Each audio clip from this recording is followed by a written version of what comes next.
اعوذ باللہ من الشیطان الرجیم، بسم اللہ الرحمن الرحیم۔ عزیز طلبہ، السلام علیکم ورحمۃ اللہ وبرکاتہ۔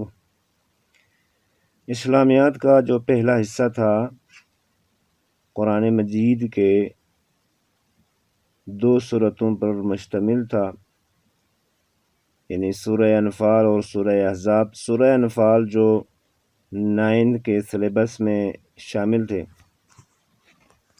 ان میں سے ہم نے فرسٹ ٹرم کا جو سلیبس بنتا تھا آپ کو سمجھانے کی کوشش کی ہے۔ اگرچہ قرآن کا حق ہم سے ادا نہیں ہو سکتا، اپنی بساط کے مطابق آپ تک پہنچانے کی کوشش کی ہے۔ اسلامیات کا جو دوسرا حصہ بنتا ہے احادیث نبوی سے تعلق رکھتا تھا۔ کل کے لیکچرز میں حدیث کی تعریف، تاریخی نوعیت اور اس کی اہمیت پر مختصراً ہم نے گفتگو کی ہے، آپ کو سمجھانے کی کوشش کی ہے۔ انشاءاللہ آج ہم اسی حصے سے، یعنی احادیث نبویہ کا جو حصہ ہے، ان میں سے 2 حدیثیں آپ کو سمجھانے کی کوشش کریں گے، اور اس کا ترجمہ و تشریح اور جو مسکی سوالات بنتے ہیں انشاءاللہ وہ آپ تک پہنچانے کی کوشش کریں گے۔ تو آئیے پہلا حدیث پڑھتے ہیں۔ بسم اللہ الرحمن الرحیم۔ قال رسول اللہ صلی اللہ علیہ وآلہ وسلم: افضل الاعمال لا الہ الا اللہ، وافضل الدعاء الاستغفار۔ ترجمہ: افضل الاعمال، افضل کے معنی ہے سب سے زیادہ فضیلت والا، سب سے زیادہ فضیلت والا۔ افضل الاعمال، سب سے زیادہ فضیلت والا عمل۔ اعمال جمع ہے عمل کا۔ سب سے زیادہ فضیلت والا عمل لا الہ الا اللہ، لا الہ الا اللہ ہے۔ وافضل الدعاء، اور سب سے بہترین دعا، سب سے افضل دعا الاستغفار، استغفار ہیں، اللہ سے مغفرت طلب کرنا ہے۔ اس حدیث میں حضور اکرم صلی اللہ علیہ وآلہ وسلم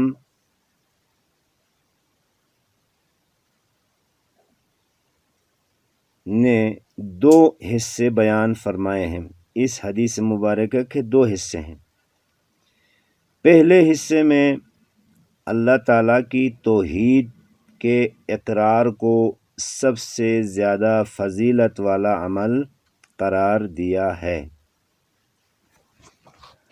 جبکہ دوسرے حصے میں استغفار، یعنی اللہ کے حضور اپنی غلطیوں اور گناہوں کا اقرار کر کے معافی طلب کرنے کو سب سے فضیلت والی دعا قرار دیا ہے۔ حدیث کے پہلے حصے میں ارشاد ہیں: افضل الاعمال لا الہ الا اللہ، یعنی اللہ کے سوا کسی دوسرے کو اللہ ماننے کا اقرار، اللہ الہ نہ ماننے کا اقرار، یعنی اللہ کے علاوہ کسی دوسرے کو معبود نہ ماننے کا اقرار، اور اپنے عمل سے اس عقیدے کا اظہار سب سے فضیلت اور عظمت والا عمل ہے۔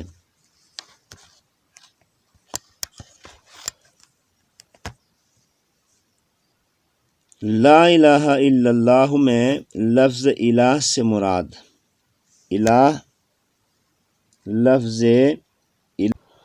لفظ الہ سے مراد ایسی ذات ہیں لفظ الہ سے مراد ایسی ذات ہیں جس کی عبادت کی جائے، جس سے بے پناہ محبت اور عقیدہ ہو، وہ اللہ ہی کی ذات ہیں، جس نے ہمیں پیدا کیا، ہمیں عقل اور بصیرت عطا فرمائی، ہمیں نہ صرف زندگی دی بلکہ زندگی کی تمام نعمتیں عطا فرمائی۔ ہمیں چاہیے کہ اپنے قول اور اپنے فعل سے اسی ذات کو الہ مانیں، اسی کی عبادت کریں اور اسی سے سب سے زیادہ محبت کریں۔ اس حدیث نبوی کے دو حصے، اس میں پہلا حصہ فضیلت والا عمل اور دوسرا فضیلت والی دعا ہے۔ تو فضیلت والا جو عمل ہے اس میں اللہ تعالیٰ کو سب سے لا الہ الا اللہ یعنی اللہ کی وحدانیت کا اقرار کرنے کو سب سے افضل عمل قرار دیا ہے۔ اس کا مطلب یہ ہے کہ ہم تمام باطل معبودوں کی نفی کریں اور صرف ایک اللہ تعالیٰ کو اپنا حقیقی معبود سمجھیں، جس کا تقاضا یہ ہے کہ اللہ تعالیٰ کو وحدہ لا شریک لہ سمجھا جائے، صرف اسی کی عبادت کی جائے، اسی سے بے پناہ محبت اور عقیدت کا اظہار کیا جائے، وہی ہمارا خالق و مالک ہے، اسی نے ہمیں زندگی اور زندگی سے متعلق تمام نعمتوں سے نوازا ہے۔ اس کے بعد جو اگلا حصہ فضیلت والی دعا ہے، دعا کا عام معنی تو پکارنا ہے،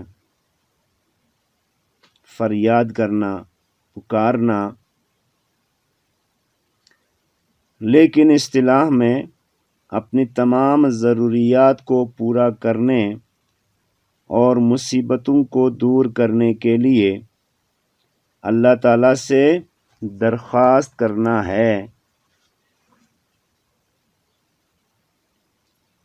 نبی کریم صلی اللہ علیہ وسلم نے سب سے بہتر دعا اللہ تعالیٰ سے اپنے گناہوں کی معافی مانگنے کو قرار دیا، کیونکہ انسان سے بعض اوقات انسانی کمزوریوں کے باعث گناہ سرزد ہو جاتے ہیں۔ اللہ تعالیٰ کو حقیقی معبود تسلیم کرنے کا تقاضا یہ ہے کہ اپنے گناہوں پر شرمندگی کا اظہار کیا جائے اور اللہ تعالیٰ سے گناہوں کی بخشش کی دعا کی جائے، کیونکہ گناہوں کی بخشش سے ہی آخرت میں نجات ہوگی۔ اس حدیث کا عملی زندگی سے تعلق کیا ہے؟ اس حدیث سے ہماری زندگی کے متعلق جو تعلق بنتا ہے، حضور نبی صلی اللہ علیہ وسلم کے اس فرمان کو مد نظر رکھتے ہوئے اگر ہم ان دونوں اعمال پر کاربند ہو جائیں تو عقیدہ توحید رسالت پر ہمارا یقین پختہ ہو جائے گا، گناہ سرزد ہو جانے پر توبہ و استغفار کی توفیق نصیب ہوگی اور یوں زندگی میں انقلاب برپا ہو جائے گا۔ چونکہ اللہ کی وحدانیت اور توبہ و استغفار یہ دونوں انسان کی زندگی کو تمام تر مشکلات اور مصیبتوں سے نجات دلاتی ہے۔ استغفار اگر انسان حقیقی معنوں میں توبہ دل کی گہرائیوں سے توبہ کرتا ہے تو اللہ تعالیٰ اس کے گناہوں کو بخشوانے کے ساتھ ساتھ اس کو کے مقام و مرتبے میں اضافہ کرتا ہے۔ اس کے لیے میں کہ چھوٹا سا واقعہ اسی کے ساتھ میں مربوط کرتا ہوں تاکہ آپ کو سمجھنے میں آسانی ہو کہ ایک شخص جو چوریاں زیادہ کیا کرتے تھے مدینہ منورہ میں، وہ زندگی میں چوری کر کے ڈاکہ ڈال کے وہ تھک گئے، بہت زیادہ تھک گئے،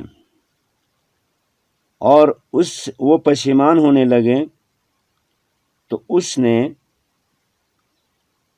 لوگوں کو جمع کیا اور اپنے پاس جو اسباب تھے، مال و دولت تھے چوری کے، واپس لوگوں کو پلٹانا شروع کر دیا، لوگوں کو واپس کرنا شروع کر دیا۔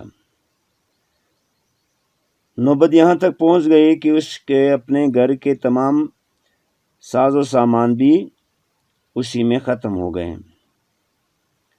اب اس کے پاس سوائے ایک کپڑے کے اور کچھ بھی نہیں تھا۔ ایک یہودی کے پاس چلے گئے اور اس سے کہا کہ میں نے تمہارے گھر سے چوری کی ہے اور تمہارے گھر سے میں نے سونا چوری کی ہے، لہٰذا مجھے معاف کر دیا جائے کیونکہ میرے پاس اب دینے کے لیے کچھ بھی نہیں ہے۔ اس یہودی نے کہا کہ میں ایک شرط پر تمہیں معاف کرنے کے لیے تیار ہوں کہ اگر تم میرے ساتھ چلیں اور فلاں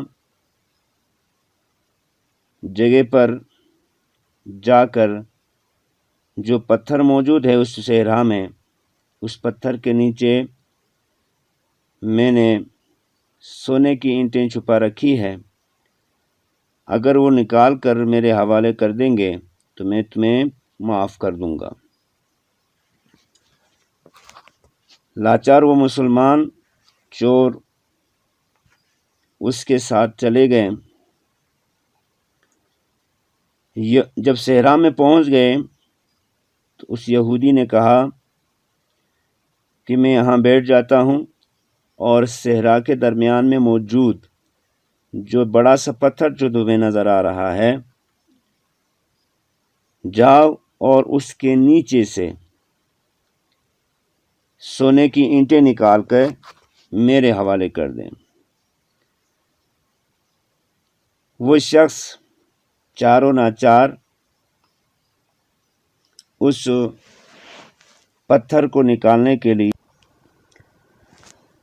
آہستہ آہستہ قدم اٹھاتا ہوا اس صحرا کے درمیان چلنے لگے اور جو پتھر وہاں موجود تھا اس کے قریب جا کر وہاں سے اس پتھر کے ارد گرد میں جو مٹی اور ریت پڑے ہوئے تھے ان کو آہستہ آہستہ ہٹانے لگے اپنے ہاتھ کے ذریعے سے۔ جو ہی ریت اور مٹی ختم ہو گئی، اس کے نیچے سے سونے کی تختیاں برآمد ہونے لگی اور وہ نکالنے لگے تو یہودی دور سے دیکھ رہا تھا، دوڑتا ہوا چلا گیا اور جا کر اس کے ہاتھ چومنے لگے اور چیختے ہوئے کہنے لگے کہ مجھے اپنے نبی کا کلمہ پڑھا دے، مجھے اپنے نبی کا کلمہ پڑھا دے کہ میں مسلمان ہونا چاہتا ہوں، اس لیے کہ میں نے اپنی کتاب میں پڑھی تھی، انجیل میں نے پڑھا تھا کہ آخری نبی صلی اللہ علیہ وسلم کا جو بھی امتی ہوگا، اگر وہ صدق نیت سے سچے دل سے توبہ کریں گے تو اگر وہ پتھر بھی ہاتھ میں اٹھائیں، جو چیز ہاتھ میں اٹھائیں وہ سونے میں بدل جائیں گے۔ میں تمہیں آزمانے کے لیے یہاں پہ لے کے آیا تھا، حالانکہ اس کے نیچے سونے کی کوئی بھی چیز چھپی ہوئی نہیں تھی۔ میں یہ دیکھنا چاہتا تھا کہ واقعاً تو سچے دل سے توبہ کرتا ہے یا زبانی حد تک توبہ کرنا چاہتے ہیں۔ تو مجھے پتہ چلا کہ تو نے سچے دل سے توبہ کی ہے، اور آج کے بعد سے میں مسلمان ہو جاتا ہوں۔ تو اس حدیث میں یہ فرمایا کہ افضل اعمال اللہ کی وحدانیت کے اقرار ہے، اور افضل دعا جو ہے وہ اپنے گناہوں کا اعتراف کر کے اللہ تعالیٰ سے معافی طلب کرنا ہے۔ دوسری حدیث، بسم اللہ الرحمن الرحیم، حدیث نمبر 2، طلب العلم فریضۃ علی کل مسلم۔ طلب العلم، علم کا طلب کرنا، فریضۃ فرض ہے، علی کل مسلم ہر مسلمان پر۔ طلب العلم، علم طلب کرنا ہر مسلمان کا فرض ہے۔ اس حدیث مبارکہ میں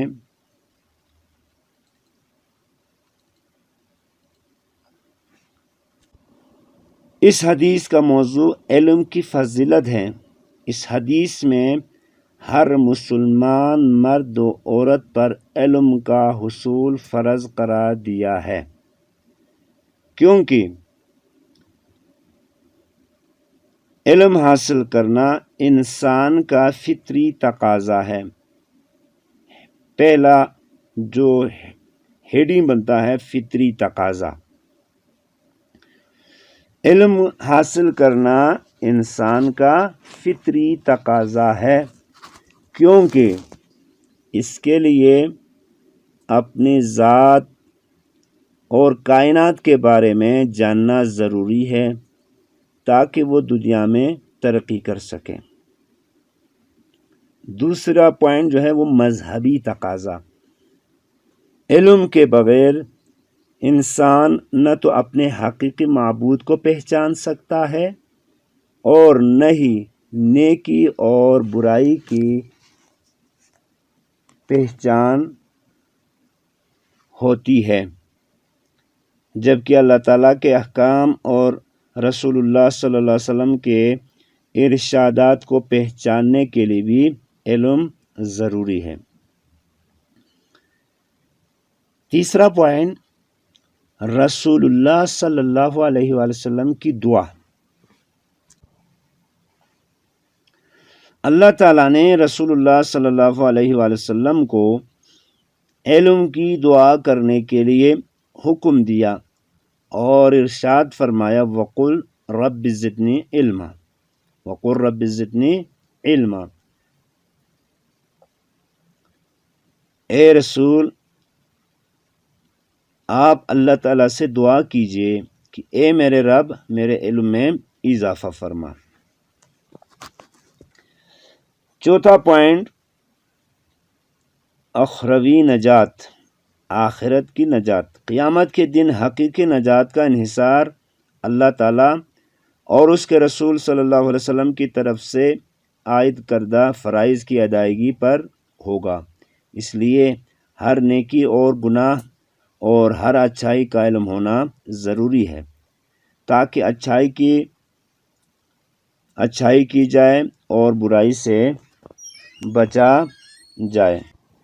اس حدیث کا عملی زندگی سے کیا تعلق بنتا ہے؟ آپ صلی اللہ علیہ وسلم کے اس ارشاد گرامی کے تحت اگر ہر مسلمان علم حاصل کرنے کی کوشش کریں تو مسلمان ہر میدان میں نمایاں ترقی کریں گے اور مسلمان پوری دنیا میں سربلند ہو جائیں گے، اور یوں ہمیں دین و دنیا اور آخرت کی کامیابی نصیب ہوگی۔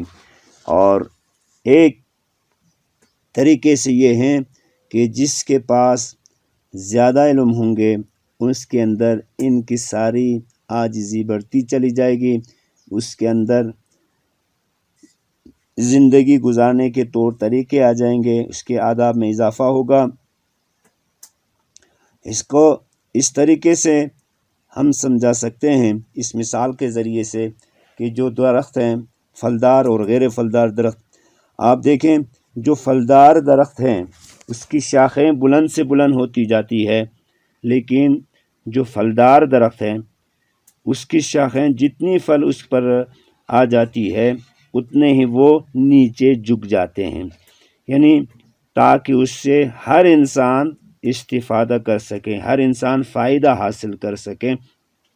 تو انسان جس کے پاس علم زیادہ ہوگی وہ پھلدار درخت کی مانند ہے، وہ اپنے آپ کو انسانوں کے سامنے جھکائیں گے تاکہ ہر انسان اسے فائدہ حاصل کر سکیں، اور جس کے پاس علم نہیں ہوں گے جہالت زیادہ ہوگا، جہالت جتنی زیادہ ہوگی اور جہالت کی وجہ سے وہ اکڑتا چلا جائے گا، اور جو غیر پھلدار درخت ہیں اس کی شاخیں جتنی بلند ہوگی کوئی بھی نہ اس کے اوپر چڑھ سکتا ہے نہ اسے استفادہ کر سکتا ہے، سوائے اس کو کاٹ کر جلانے کے اور اس کو کاٹ کر توڑنے کے علاوہ کوئی کام آ نہیں سکتا۔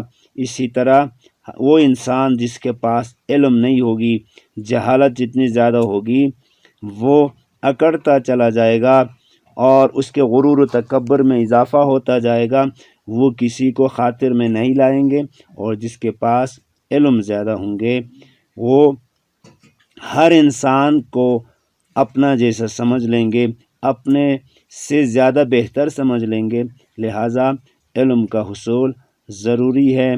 اور اسی لیے خداوند عالم نے بھی رسول اللہ صلی اللہ علیہ وسلم کو پہلی وحی میں ہی اس کی طرف اشارہ کیا ہے، تاکید کی ہے اور فرمایا کہ اقرأ بسم ربک الذی خلق، پڑھ اپنے رب کے نام سے جس نے تجھے خلق فرمایا۔ والسلام علیکم ورحمۃ اللہ وبرکاتہ۔